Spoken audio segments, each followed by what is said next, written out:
In front of me is Oukitel WP35 and today I would like to show you how you can set up face unlock. Begin by launching settings and hitting security and privacy. Then scroll down to tap on device unlock and enter your current login method after tapping on face and fingerprint unlock section. Then hit face unlock right away. Tap on more at the bottom right corner. I agree also at the bottom right corner, and after hitting start, keep your face in frame and follow all of the instructions.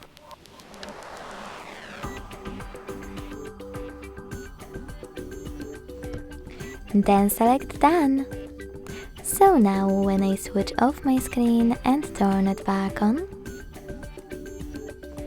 I can see that face unlock is working properly.